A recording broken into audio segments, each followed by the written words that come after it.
오늘이 사순절 넷째 주일입니다. 사순절이 이점점 깊어져 가고 있습니다. 우리가 예배를 사모해야 됩니다. 하나님 말씀을 사모해야 여러분이 은혜를 받습니다. 주일날 예배 드릴 때 은혜를 받아가요. 은혜를 받아가시기를 바라겠습니다. 구경하지 마시고. 제가 지난주 목요일날 부산 전도단교회에서 원래 기도회를 갔었습니다. 다음 주부터 전도가 시작했는데 제가 몇 년 동안 커피를 배워왔는데 싹 쓴맛이 나는 거예요. 그래서 숨을 잘 끓여보려고 무진 노력을 많이 했습니다. 커피 잘 끓이면 젊은 사람들이 굉장히 좋아합니다.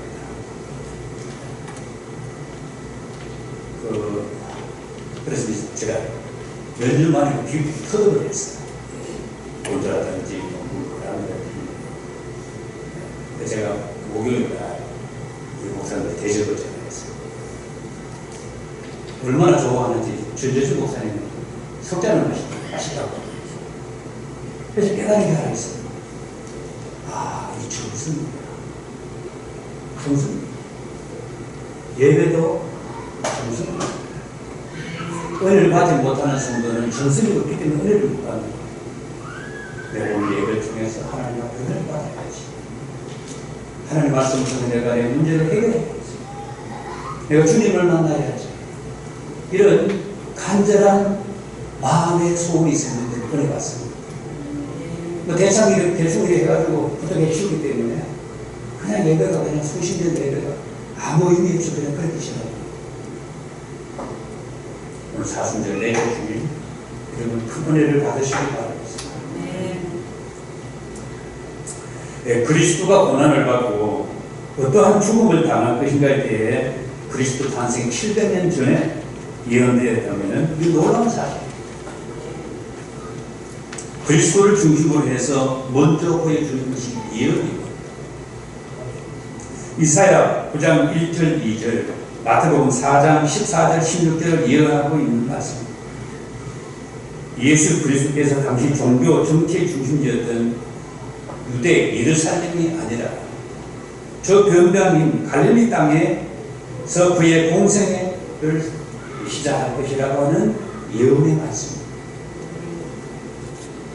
성경이 예언과 성취로 그리고 영광이라고 하는 이런 공식에 의해서 움직여지고 말씀하고 있습니다.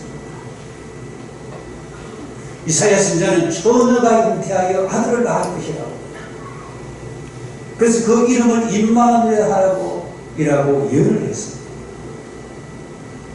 700년 후가 되면 이 예언이 성취가 될 것이라고 말씀을 선포합니다. 이런 예언을 어느 무당이 할 수 있겠습니까? 어느 전자이가 할 수 있겠어요? 못합니다. 물론 한다 할지라도 맞출 수가 없습니다.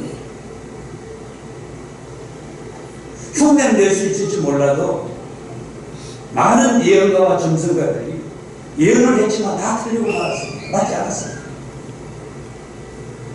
오늘 읽은 본문은 700년 후에 오실 그리스도가 어떻게 될 것인가에 대해서 예언하고 있는 말씀입니다. 이사야 53장 3절 그는 멸시를 받아 사람들에게 버림을 받았습니다. 요한복음 1장 11절 자기 땅에 오매 자기 백성이 영접하지 아니하였다고 했습니다. 이사야의 활동 기간은 약 BC 745년에서 695년 정도였습니다. 이사야 하면은 메시아를 통한 구원입니다. 대표적인 장이 오늘 읽은 이사야 53장이 대표적인 장입니다. 영원한 구원자이신 메시아가 와서 영원한 구원을 이루실 것이라고 하는 것입니다. 여호와는 구원이시다는 것입니다. 구원하시는 여호와를 예언한 선지자예요. 성경은 구원의 책입니다. 구약은 오실 그리스도의 말씀이고 신약은 오신 예수 그리스도의 말씀입니다.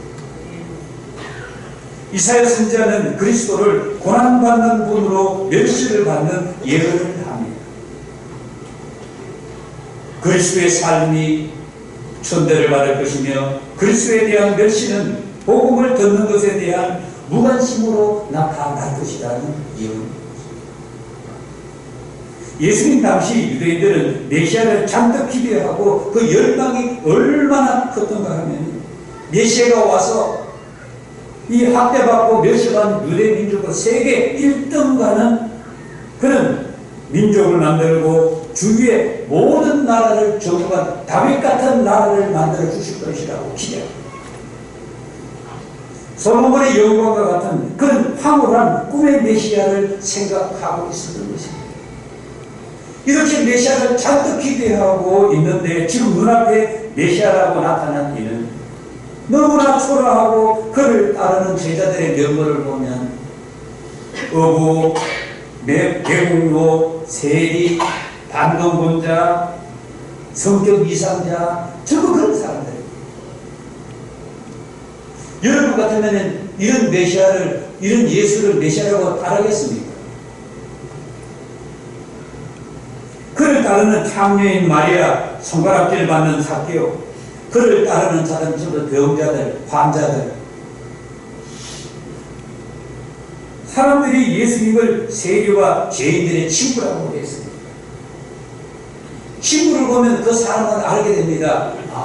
왜 같이 놀기 때문에 그 사람을 보려면 그 친구를 보면은 어떤 사람인가 금방 알 수 있습니다. 유대인들이 기대하고 있는 메시아와는 거리가 너무나 먼 것입니다.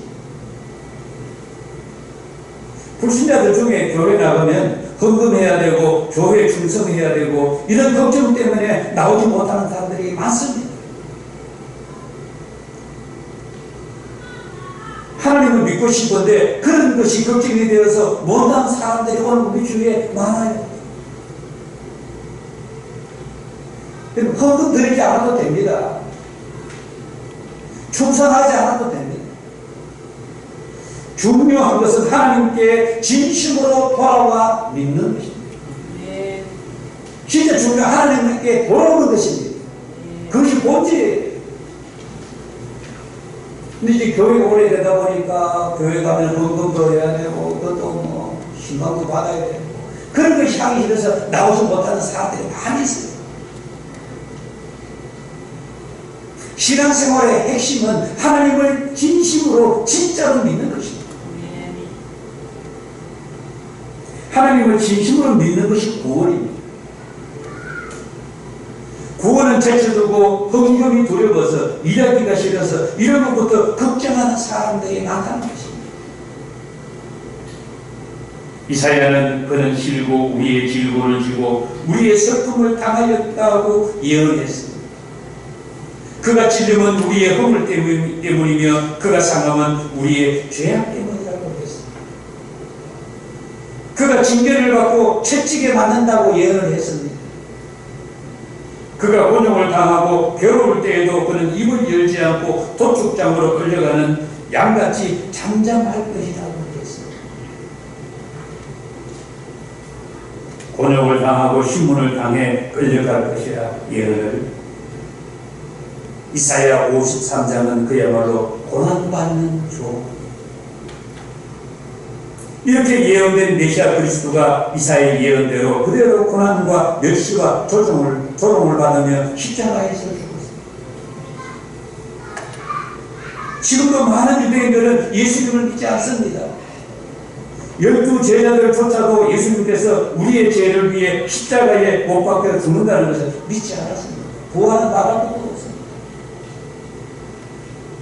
십자가 옆에 두 강도 중에 한 강도는 그래도 나중에 회개했지만 한 강도는 조롱하고 비난한 거예요. 이 두 사람은 거의 막 흉악범들입니다. 살인범들입니다.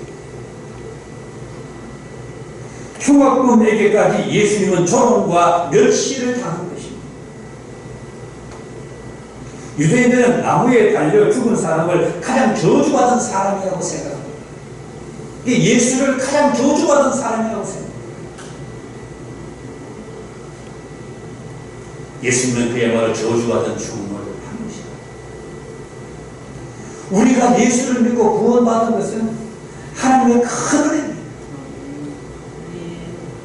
아무리 믿으라 해도 믿지 못하는 사람들이 많잖아요. 믿으려고 해도 믿음이 생기지 않아서 못 믿는 사람들이 우리 주위에 많습니다. 자기는 믿고 싶은데 도저히 믿어지지가 않아서 교회 못 나갑니다. 하나님께서 이사야를 통해서 700년 후에 예수 그리스도가 메시아가 온다고 예언을 하게 했습니다. 예언 성취입니다. 믿게 하기 위해서입니다. 생명 구원 때문인 것입니다. 사람은 밥만 먹고 사는 그런 존재가 아닙니다. 사람이 다른 것은 하나님의 말씀을 먹고 사는 영적 동물이라는 사람입니다. 다른 동물들과 인간을 하나님은 구별을 한 것입니다. 우리가 사는 세상을 보십시오. 동물과 다를 바 없는 사람들이 얼마나 많습니까? 동물보다 못한 사람들이 우리 주위에 많습니다. 자식을 버리지 않나? 동물을 잃으면 자식 버리지 않아? 새끼를 버리지 않아? 동물보다 못한 사람들이 인간이 많습니다. 하는 그 행위를 보면 하나님의 말씀을 따라 살도록 하나님은 창조하고 구원의 역사를 이루어 가시는 것입니다. 이사야의 중심 메시지는 예수 그리스도 메시아가 우리의 구원을 이루실 분이라는 것입니다. 할렐루야. 이것이 핵심 말씀입니다. 그것을 예언한 거예요. 이사야의 예언에서 느낄 수 있는 것은 하나님의 큰 사랑. 가족과요, 하나님의 큰 사랑. 사랑은 희생해야 값이 들어갑니다. 사랑은 보여주어야 진가가 나타납니다. 사랑은 대가를 치르는 거예요. 예수님은 십자가에서 대가를 치른 것입니다. 예언된 그리스도께서 2000년 전에 십자가에서 사랑의 희생, 대가를 우리에게 보여준 것입니다. 사랑이 식어지고 사랑이 실종되고 사랑이 없어지니까 우리 사회가 이렇게 흉흉한 것입니다. 교회가 세상을 향해서 빛을 비춰야 되는데 교회가 싸우니까 서로 다투니까 고발 고소하니까 비난을 받는 거예요. 여러분 우리 사회를 보십시오. 결혼 기피 문화가 만들어지고 있잖아요. 저출산, 노인학대, 이기주의자들이 득세하는 세상이지 않습니까? 희생이 없어지고 서민들, 없는 사람들, 장애인들 고통을 받는 것은 사랑이 실종되었기 때문인 것입니다. 권력자들만 득세하고 가진 자들의 세상으로 돌아가고 있는 것입니다. 사랑은 말과 혀로서 하는 것이 아니라 대가를 주는 것입니다. 그것이 구원으로 나타나는 것입니다. 구원은 어떻게 이루어지는 것입니까? 값비싼 대가를 치를 때 구원이 이루어지게 되는 것입니다. 누구를 위하여 희생의 대가를 칠 수 있는 용기와 믿음이 필요합니다. 할렐루야. 우리 자녀들에게 교회라고 하지 말고 그리스도의 사랑으로 희생으로 대가를 치르면 자녀들은 압니다. 말하지 않아요. 왜 같이 사는데도 모르겠어요. 희생의 대가를 치를 마음이 없다는 것은 예수님의 희생적 대가를 깊이 느끼지 못했다는 증거입니다. 예수님은 십자가에서 온갖 조롱과 멸시를 당하였고 머리에는 가시벨름을 쓰시고 양손과 양발에는 대못으로 박히셨습니다. 몸속에 있는 물과 피가 다 빠져나가야 죽는 엄청난 고난을 겪으셨습니다. 십자가 형들은 사람을 죽이는 처형 방법 중에서 가장 잔인한 방법. 예수님의 고난에서 우리는 하나님의 사랑을 보게 되는 것입니다. 예수님의 사랑 때문에 오늘 우리가 산 것입니다. 예언된 그리스도 멸시와 전대, 학대와 조롱, 십자가에 죽으신 그리스도, 이것이 기도입니다. 기도입니다. 사랑은 무엇입니까? 사랑은 대가를 치르는 것입니다. 하나님께서 이사야에게 이것을 예언한 그리스도가 질병인 후에 이렇게 멸시와 조롱을 하게, 예언을 하게 한 것입니다. 내가 너희를 위하여 대가를 치를 것이라고 했습니다.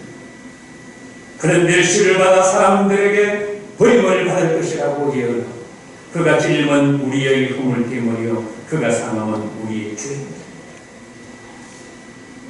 그가 징계를 받는 모습이 도둑장으로 끌려가는 양 같다고 예언을 했습니다. 곤욕과 신문을 당하고 끌려갈 때에도 마땅히 내 백성 구원 때문이라고 예언을 한 것입니다. 그는 강포를 행하지 아니하였다고 했습니다. 이렇게 요한복음 19장 28절을 보면 그 후에 예수께서 모든 일이 이미 이루어진 줄 아시고 성경을 응하게 하려 하사 이르시되 내가 목마르다 하시고 십자가 운명 직전에 성경의 예언을 이루신 것을 확인하시고 다 이루었다. 마지막 말씀을 남기시고 죽으신 것입니다. 사순절은 하나님의 사랑을 체험하는 절기입니다. 예수님의 희생을 체험하는 절기. 성도는 우리는 어떻게 살아야 하는가 좌표를 보여주는 확실한 절기입니다. 그리스도는 이사야의 예언을 통해서 성취가 이루어지게 된 것입니다. 그것을 마태가 이사야가 예언해서 이루어졌다고 기록을 하고, 하나님께서 인간을 구원하시기 위해 계획을 세우신 것입니다. 하나님은 사랑이십니다. 그래서 우리는 사랑을 보여주어야 하는 것입니다. 사순절에 우리 교회가 하루에 한 가지 꼭 실천하기로 했습니다. 하루에 한 가지 꼭 실천하시길 바라겠습니다. 저는 실천을 하고 꼭 적습니다. 사랑하기 때문에 아들을 희생시키신 것입니다. 이 십자가의 사랑이 우리 가정에서, 우리 교회에서, 우리 민족에게 나타날 때 그야말로 평화의 가정이 되고 평화의 교회가 되고 평화스러운 대한민국이 되는 것입니다. 할렐루야. 그리스도 예언과 승리 속에서 우리는 하나님의 사랑을 느끼고 희생할 수 있어야 되겠습니다. 사순절이 점점 깊어져 가고 있습니다. 나에게 피부로 와닿는, 마음으로 느껴지는 그런 사순절이 되기를 바라겠습니다. 기도하겠습니다. 사순절 넷째 주일 우리 하나님 앞에 예배를 올려드립니다. 오늘 이사야 53장 700년 전에 예언된 이사야의 이 말씀을 통해서 우리 예수님께서 멸시와 조롱과 도둑장으로 끌려가는 양같이 잠잠하였다고 했습니다. 이 하나님의 큰 사랑을 느끼게 하여 주옵소서. 예수님의 십자가의 희생을 체험하고 느끼는 그런 절기가 되기를 원합니다. 그래서 나도 예수님처럼 희생하고 사랑하고 멸시를 받고 이렇게 하더라도 참고 인내하며 신앙의 기쁨을 누리며 살아가는 저희들 되기를 바랍니다. 하나님의 말씀, 능력의 말씀, 은혜의 말씀 되기를 원합니다. 예수님 이름으로 기도하옵나이다. 아멘. 457장 드렸습니다.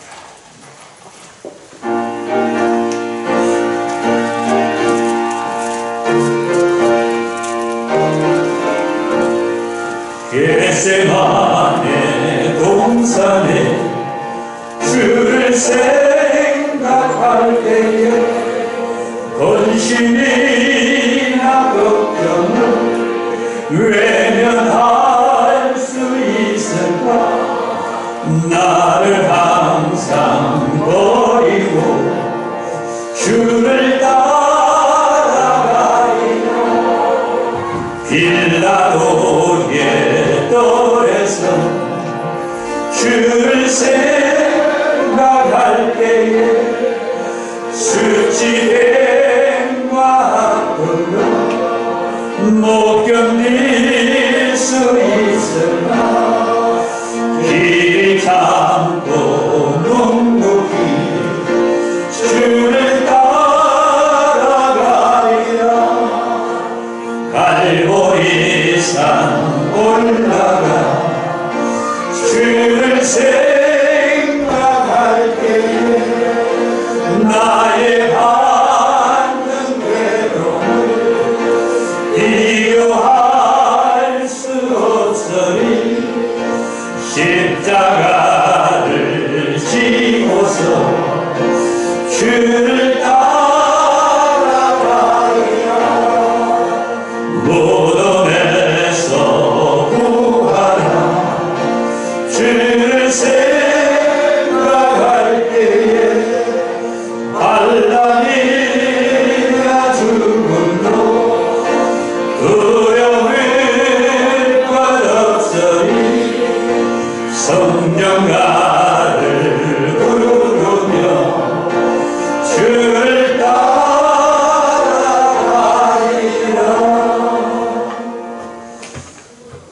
오직 너희를 위하여 보호를 하면서 하더라. 내 목을 잇는 그곳에는 내 마음도 있느니라. 아멘.